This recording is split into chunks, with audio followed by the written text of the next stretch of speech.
Hey, Slick Talkers, thank you so much for tuning into this podcast. And I know that if you love this show, you'll also love my morning show called Good Morning Hospitality with my co hosts Michael Golden and Brandy Canali, as we spend 30 minutes every Monday morning to dive into the industry's top latest news and trending topics. So go check it out on wherever you find your podcasts at Good Morning Hospitality. And you can live stream with us on Monday mornings on LinkedIn, Twitter, Facebook, and of course, YouTube. Now, I hope you enjoy this episode. All right, all my Slick Talkers, I have a special surprise for you guys. Super thankful for all the support and everyone tuning in. I've been doing about 3 episodes a week now just because I'm so booked out on the show, which is always a good thing. So thank you guys for making this possible. I want to treat you guys with something. So I created a little virtual event. It's a Q&A happy hour with me, and I will be inviting some of the past Slick Talk guests. So go ahead and follow the Instagram and Facebook pages for the podcast. In the show notes of this episode and future episodes, I will be putting the link for you to register for the Q&A. It's free, and the first 10 people that sign up today, and whenever you hear this, go sign up now. The first 10 people I'm watching, I will buy your drink, whether it's a coffee, a wine, or a beer. I will buy the first 10 people that register today. So go ahead, check out the show notes, click the link that is the Q&A happy hour, and then once you do that, register for the event. It's free, and first 10 people, I will pay for your drink. So go ahead, sign up. I can't wait to meet you guys and for just to be able to talk about hospitality and podcasting and get to know you on a little bit of a deeper level. I figured, 2020 is the year to do this. And so thank you guys and the first 10 people I'm watching. So grab your drinks. Let's go.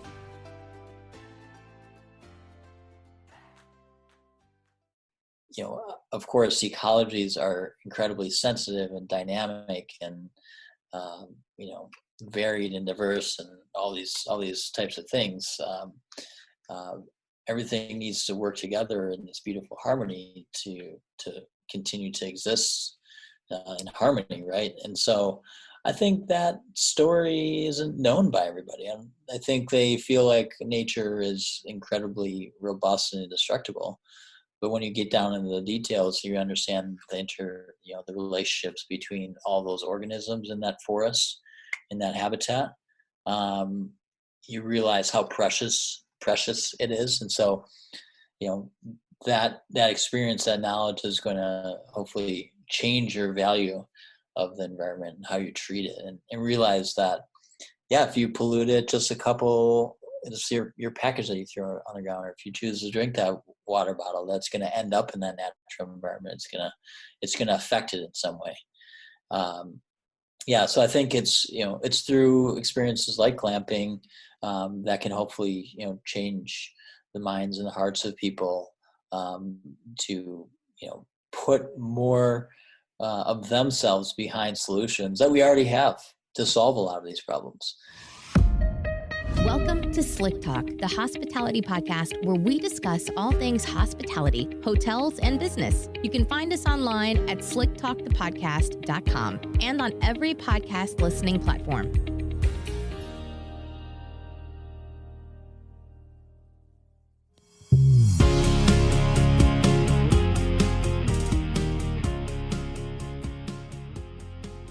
All right, everybody, welcome back to Slick Talk, the hospitality podcast. I'm your host, Will Slickers, and today is a really cool guest that I get to introduce, as they're all very cool. This one's a little unique. I get to geek out. We get to talk a little bit of Star Wars probably at the end of it. This is an awesome guest named Dustin. He's the CEO and creator of O2 Treehouse, which is also growing and branding out to a franchise model of Treewalkers. So vacation rental, tree houses, woods, exciting things. What is up, Dustin? How are you doing today, my man? Very good, very good. I'm super happy to be here. Yeah, thank you for taking the time to record with me. You and I have been talking a little bit behind the scenes about a couple other things, and it's just cool to be able to pick your brain on the podcast and, of course, show the listeners the creativeness that the industry has. And I think you showcase that well, my friend. So nice, cool. Thank you. Appreciate that. Yeah, let's dive into your background. What what is your history like? What do you, I don't know, where did you get started, and how did treehouse building get into where you are today? Nice. Yeah, totally. That's probably the number one question I always get. People are like, "Wait, what? You build tree houses? Like, how did you how did you get into that?" So my background is actually in furniture design. I went to the Minneapolis College of Art and Design for their furniture program, and my schooling was in depth on materials. Whatever we designed or sketched up, like we would actually go and build it. So I got like deep into using all sorts of different materials and understanding material strength, materiality. And out of school, I was super focused on, just ethics of being a designer. What does that mean? Sustainable materials. What does it mean to be natural and live naturally as a human?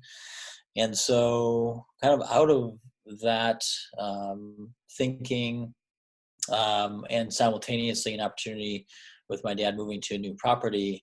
Um, we were just kind of reminiscing about the treehouse that he had built for my sister and I growing up. And we're like, oh my gosh, how cool would it be to build a treehouse in one of these? He had an epic poplar tree in his front yard. And so, it was from that I just, kind of became enamored with this idea of like redesigning the treehouse and, using lighter, sustainable materials that can be recycled or decomposed, and kind of like a modular type of concept. And so I built that tree house in my dad's front yard, just on a total shoestring budget. I think like it was $3,000 and like $1,000 of it went to pay my rent or something. And so that was a geodesic sphere tree house, kind of putting that, concept that's existed, of course, for a very long time, but making it a full sphere and hanging it in a tree works, beautifully from an engineering standpoint, but it was also like, a beautiful kind of hanging lantern type of effect. And from there, that's when I started O2 Treehouse. So that was like all the way back in 2006. And, it's funny, like it's kind of come full circle in a way now with what we're doing with Treewalkers, because the vision then was to create a treehouse that could really flat pack and ship to different parts of the world for use in ecotourism, which I felt was an industry really worth like getting into and supporting, because ultimately it values the tree as a living object versus dead wood. And of course, there's the plus and minuses and different ways that the ecotourism model can be made unsustainable versus kind of more regenerative. But that was the vision, and from that point, I really just I launched O2 Treehouse and just started making custom tree houses. I eventually moved out to California because that's where people are buying tree houses.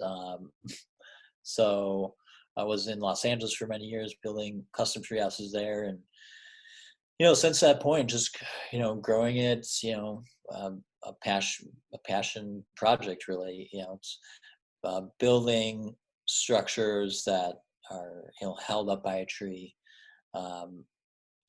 Is it's a nice statement that tree houses may not like save the world, of course, by any means, but it's kind of a poetic statement about a human kind of coexisting with nature, being held up, supported by a natural living specimen like a tree. And shoot, if you can keep that in balance, that relationship in balance, then it says something. It's a powerful statement. And so that, just like being outdoors and building these very actually quite furniture like creations.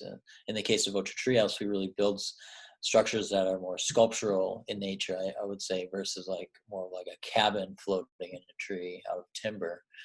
And that's been my passion as a designer as well, is just creating interesting forms that really blend in with nature and take cues from each individual context to create something beautiful. And of course, just totally stoke out kids and actually the parents too, It's that they're actually wanting the treehouse like secretly. It's what's happening. Yeah. Every adult's like, oh man, I can't believe my kid is making me do this. But then they're like, yeah, can you add this feature? Because I'm probably going to be in it longer than they are. Exactly. Yeah. It's a 2-way street there. Yeah. So, and then shoot, sorry, I don't know if I'm like taking forever on this answer, but, I was going to ask, going into, so you started creating all these tree houses. You're doing this as a business now. What was the beginning moment when you had your first treehouse that went on Airbnb? Because I know you guys have, is it called the Sphere or the Acorn? the pine cone. Yeah. The pine cone. There we go.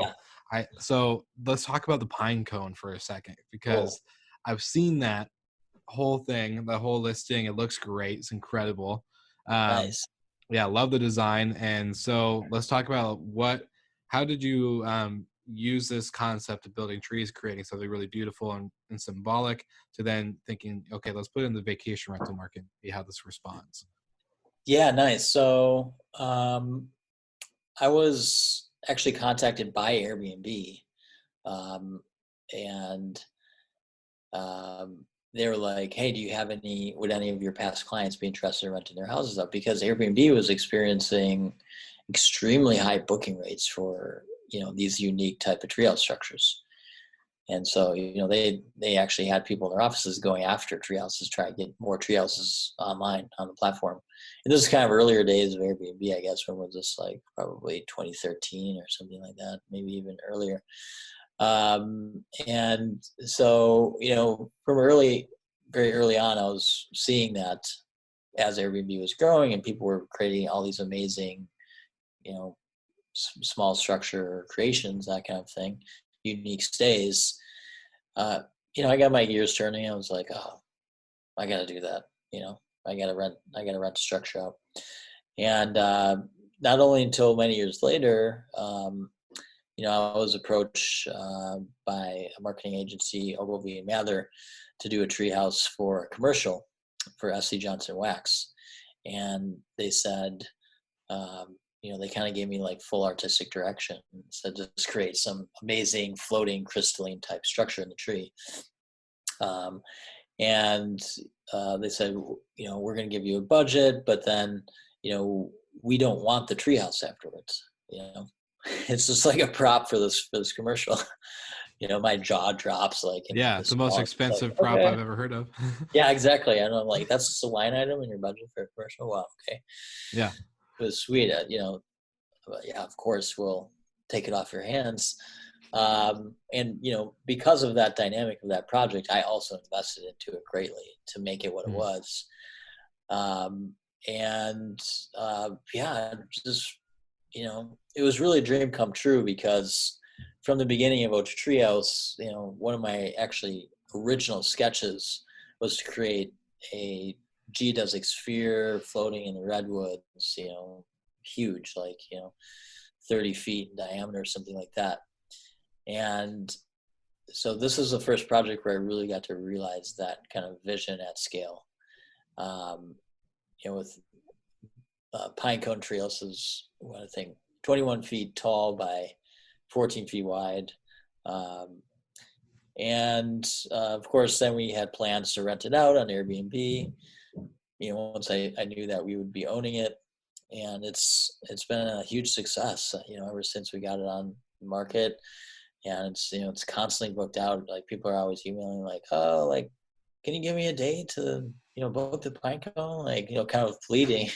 Mm-hmm. And it's wonderful.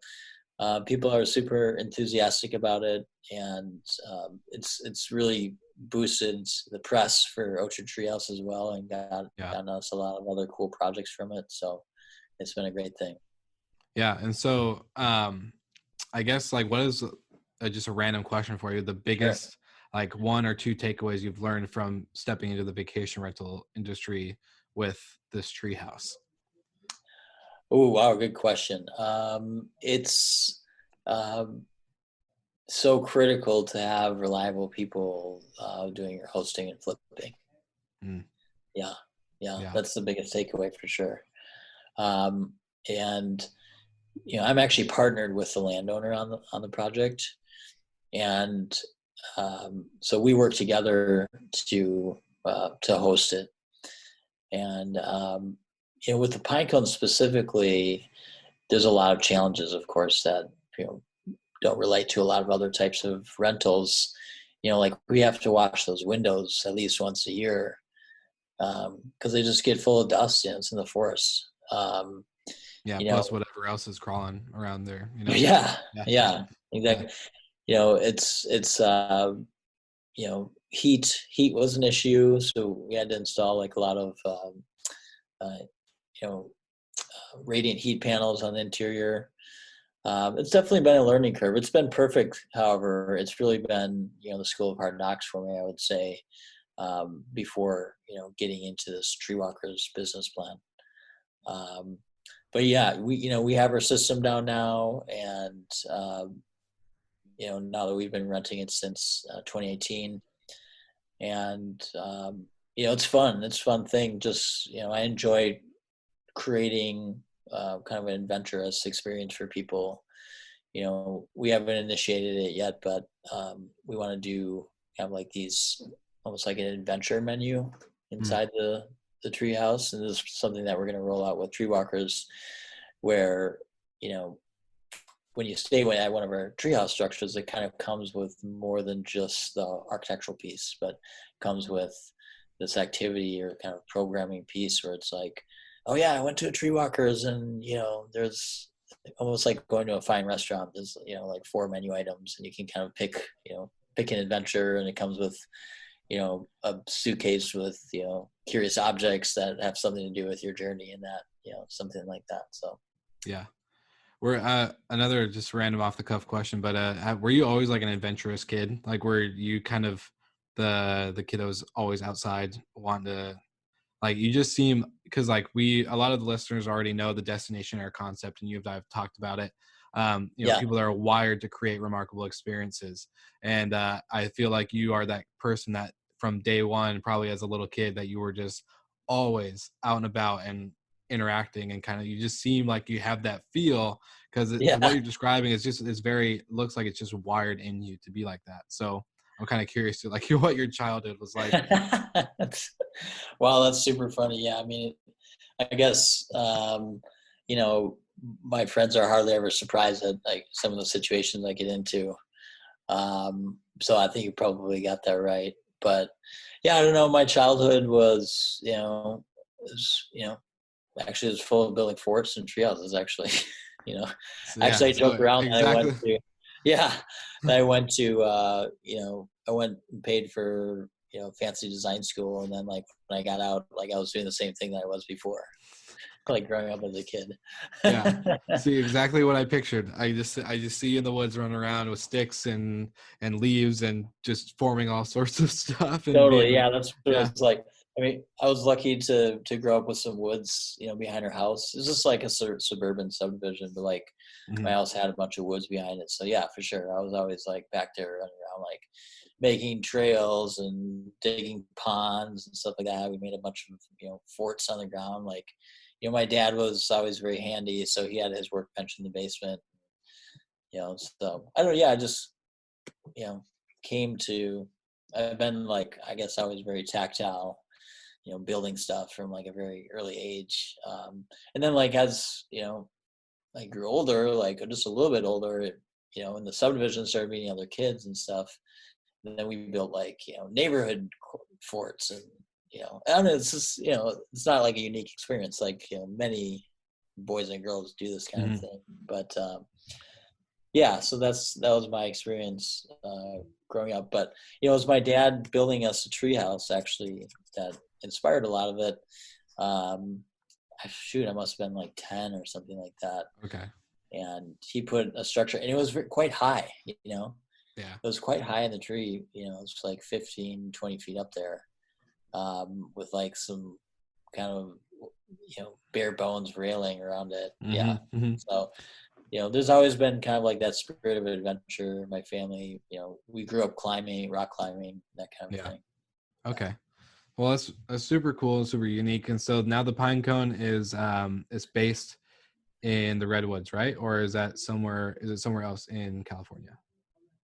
Yeah, so that's in the Redwoods. It's in Bonnie Doon, in just north of Santa Cruz, and yeah, hanging in between some giant coastal redwoods. Okay. And so now let's dive into the dream and the vision of the Treewalkers. So I've seen the sketches of what the structure will look like. It's kind of a tent TP style, but also very, like we've kind of talked about, Ewok themed, very cool, very unique. But I want to kind of paint the picture for the audience on what went from O2 Treehouse, running the pine cone, creating tree houses for others, and doing this, and then creating the Treewalker brand, the franchise model, just like everything you've envisioned, right? I think there's Right. probably a pivotal point that you're like, this is what we're gonna do. Yeah, totally. Yeah. So, throughout the years with O2 Treehouse custom work, many people from some really incredible, tropical locations and, destinations I'd be thrilled to visit have reached out and have been interested in hiring us to build structures. And oftentimes, our California-based prices here and the cost of travel, et cetera, just it didn't end up being a fit. And so as this kind of list of different places grew, people that I was really thrilled to work with, but if it wouldn't work out financially, it got the gears turning and having me think about, what kind of, concept would work in this space that could be scalable, a structure that kind of will fit some of the challenges and dynamics of creating structures, domestically, but all over the world as well, in different contexts and climates and that kind of thing. And so that idea was just ruminating for many years, and it started to form. And actually, the business models had many different maturations. It was going to be kind of a owner, like kind of a cooperative model, at one point, and which I love that idea. I love the spirit of that, and it has a lot of merits. Ultimately, we ended up at the franchise model because it could, um, allow individuals to have a greater ownership, and have a sense of independence and customization, but still take an idea, a brand ethos of conservation, land, ecology, that kind of thing, and scale that idea through this, unified vernacular, through the design of the actual structure. Having a greater purpose than just tree houses, right? Like tree houses are cool, but having a purpose that goes beyond that, like where you guys are actually being intentional with the environment and with using, this type of material and all this other stuff that we've, talked about off the scene. Yeah, absolutely.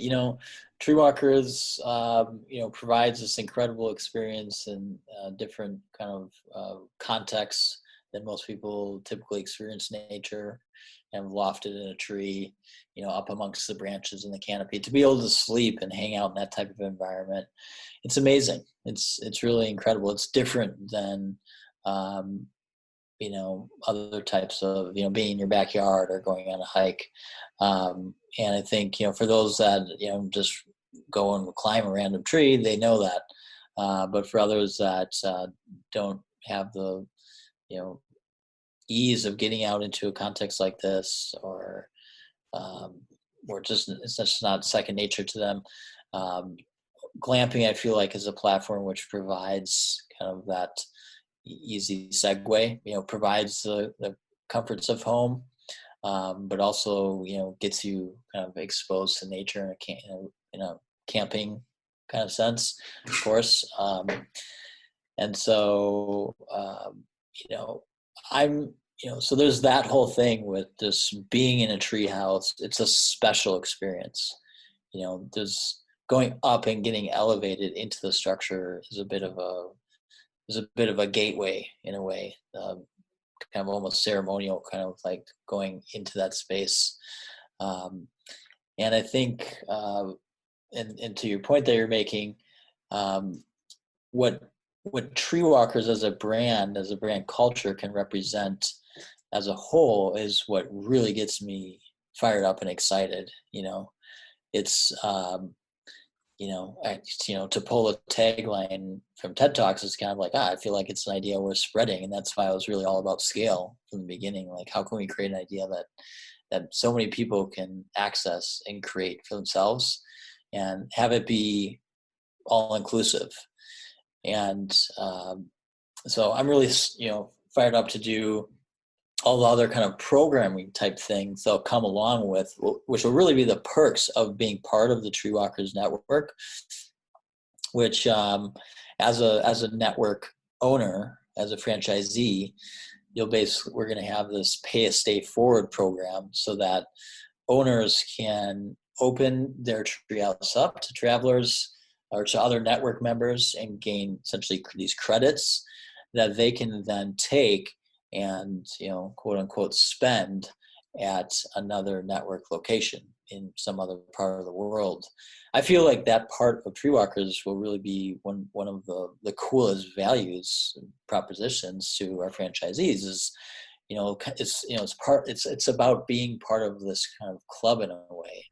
Yeah. Where it's like you can go and travel and feel out all the different personalities of the Treewalkers locations and the local materials and local goods that go into creating, making each Treewalker location special. And shoot, I could go on. I mean, I was gonna say, it's like you're opening up a door of adventure to a whole new community of people that, especially with COVID going on, I think going into a building, right, is a lot more, I guess, weary for a lot of people. But the adventure of driving, getting in your car or doing a small plane ride or whatever it may be, and getting out and not being inside a four wall building structure, being inside a tree, elevated, like you said, opening up the adventure. Especially, this is a brand I feel like is really resonating with the people that love adventure. They love being out, kind of like you when you're talking as a kid, like just building forts and just being just out there, not just being cooped up inside a house. Especially all of us are cooped up right now anyway, so I think it's just opening up that true sense of adventure and experience. Yeah, that's perfect. That's exactly it. And that's coming back around to this idea of having an adventure menu. When you get into your Treewalkers treehouse, and you probably chill out there for a while and hang out. Maybe day 2, you're like, oh, what's this adventure menu thing? And I think that the opportunity there is to create basically these mystery paths where there is we introduce this sense of discovery as part of being in this camping setting, in this natural setting, where you pick, like, it might be the ecology tour, and it takes you on a series of clues that really teach you about that specific ecology in that place that you are right now. Of course, ecologies are incredibly sensitive and dynamic and varied and diverse and all these types of things. Everything needs to work together in this beautiful harmony to continue to exist in harmony, right? And so I think that story isn't known by everybody. I think they feel like nature is incredibly robust and indestructible. But when you get down into the details, you understand the relationships between all those organisms in that forest, in that habitat. You realize how precious it is. And so, that experience, that knowledge is going to hopefully change your value of the environment and how you treat it, and realize that, if you pollute it just a couple, it's your package that you throw on the ground, or if you choose to drink that water bottle, that's going to end up in that natural environment. It's going to affect it in some way. So I think it's through experiences like glamping that can hopefully change the minds and the hearts of people to put more of themselves behind solutions that we already have to solve a lot of these problems. But it's just the wherewithal and the intention that really humanity needs to put behind them to carry them through, right? So in that way, I want to see glamping grow, responsibly, as much as I can be. And it's amazing right now during COVID because we're seeing that it is. So it's a really great time. Yeah, it's definitely a sought out outlet medium segment of hospitality. I think that your normal like business traveler or leisure traveler wouldn't think of, but now that they're stuck at home and they're trying to find any excuse to get out, and like I guess that sense of adventure. Hotels are kind of closed and vacation rentals are booked depending on what location they're at.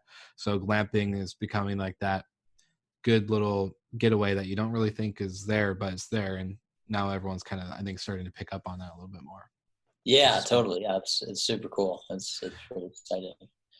Well, I was going to go into the segue of just you guys recently launched on Startup Engine. And so walk me through, I guess, a quick summary of like the process of this, because, like you said, it's not all the things that you're talking about, building treehouses and creating this brand and doing all this stuff. It's not easy. It's a lot of work. I can tell that you and your team have been hustling and bustling. I've, been watching you for a while. We've been introduced before this recording, and so it's just cool to see it come into fruition. But now that you guys are up on Start Engine, there's been some capital raised. There's been some much, I guess, proven data now to show that people are wanting this type of experience and type of ownership and business out there. So what have you been seeing with that? Do you think maybe COVID is hindering it or helping it? What's your insights on that whole startup side of the business? Yeah, absolutely. Definitely COVID is helping for sure. Okay. I mean, just in our custom business, like what was it, around May, June, we saw a huge, spike in our leads that we were getting. And, so our business like nearly doubled because of COVID. And yeah, so that's like we were talking about, just being reflected in how people are traveling and just going out, experiencing nature, because it's one of their only options, right? So with Start Engine, yes, we're raising private equity through an online public offering, Regulation A crowdfunding, with a platform called Start Engine. You can check out our page at startengine.com/O2 Treehouse. We launched about a week ago. We have a current goal to raise $250,000. However, if we break through that, then our next cap that we can raise with SEC regulations is up to $1,070,000. And thus far, I think we're nearly at $70,000 after a week. And Perhaps. Yeah, I mean, we're all on cloud nine here because it's incredible the response that we've gotten. Even before we even launched, like when we're kind of doing some of our grassroots pre-launch stuff, putting our renders out there, getting our website pages up, we had already started to see people coming to us, saying like, super enthusiastic, like, hey, we want to be a franchisee location, and like, tell me more about this. We've talked to a couple of national, glamping, camping brands. So we're in conversation with them. And now since we've launched, like I was, telling Will before we got on, I've got a list of people, probably, 90 people long, that, I need to reach out to, who are interested in investing or interested in becoming a franchisee location. And, if you see the campaign page, our strategy is basically to launch 20 locations in a pre-franchise model. Essentially, we're just getting you online with the structure and, a franchise agreement, but they won't come with the franchise purchase fee or the franchise royalty fee, because we basically want to get these 20 locations online, operating under the name Treewalkers, and to provide, of course, a precedent for the numbers, to provide a success story that we can then, show to our post 20 locations a real value to becoming part of the franchise. And I would say that we're already have our 20 locations. Like, we're not as far as we have like deposits and that kind of thing. It's kind of early in the game for that, but we have so much interest that I'm realizing it's not going to be a problem at all to fill those first 20 locations. which is a great quote unquote problem to have. Is it, right. Thinking going into this, you're like, okay, we got to get 20 locations, and now you have a list of 90 plus people already. You're like, all right, well, either way, there goes that 20. I know, it's incredible. I mean, it seemed like a big number before, but I'm like, wow, people are enthusiastic about this. I feel like it's the right time, just in the world generally, but also because of COVID, it's also kind of a perfect storm. Yeah. A lot of people are out of work and they have a backyard and has a tree in it, and they're like, it's a great way to make extra money. And people are still traveling now in that way locally. Yeah. So, we're talking to people in other countries who want to represent the territory of those individual countries. Like our ad spend and our return on ad spend is very high, very good. So we're on a good trajectory. I feel confident. So, yeah. So let's say for the listeners out there, I guess what is more obviously, I'm going to link everything in the show notes. O2 Treehouse, Treewalkers, your start engine link, everything. Nice. Get you guys out there. But I guess for the listeners, what is the best way it's not like you need more leads or any like 90 calls plus, but if anyone were to want to get in contact with you to start this process, to either become a franchise or a location, what's the best way for them to go? Absolutely. Good question. So you can go to the Start Engine page. You can reach out to us there. You can reach out to us at www.treewalkers.world and sign up there. I guess I don't want to dilute this with all the different ways, but if you prefer to reach out to us on Instagram, we're on Instagram. So whatever is easiest for you, or just go to our website to o2treehouse.com, and there's a splash page set up there specifically for Treewalkers. And sign up, give us your email address, and we'll be in touch, basically. Awesome. Yeah. Well, if you had to leave the listeners with one final note, what would it be? Anything. It could be random, it could be funny, it could be, you name it. Wow, one thing I would say that the Ewok dream has arrived, people. Yes. So become part of Treewalkers. Join the Treewalkers Club. We're gonna have a ton of fun, and we're gonna build a world community here. That's awesome. That's a great way to end it. I love it. Nice. Well, my man, thank you again for just joining me on the podcast. Thank you for bringing your knowledge and your experience and just the overall adventure to the show, to the audience, to the world, to the industry. It's amazing to see. I'm excited to keep talking to you after this and figure out, more ways to show you guys off and what all that you're doing. So thank you again. Yeah. Awesome. Cool. I really appreciate the opportunity and love what you're doing. Thank you so much for listening. We love your support and want to provide the best we can to all our listeners. So please find us online, social media, and on Spotify, Apple Podcast, and Google Podcast.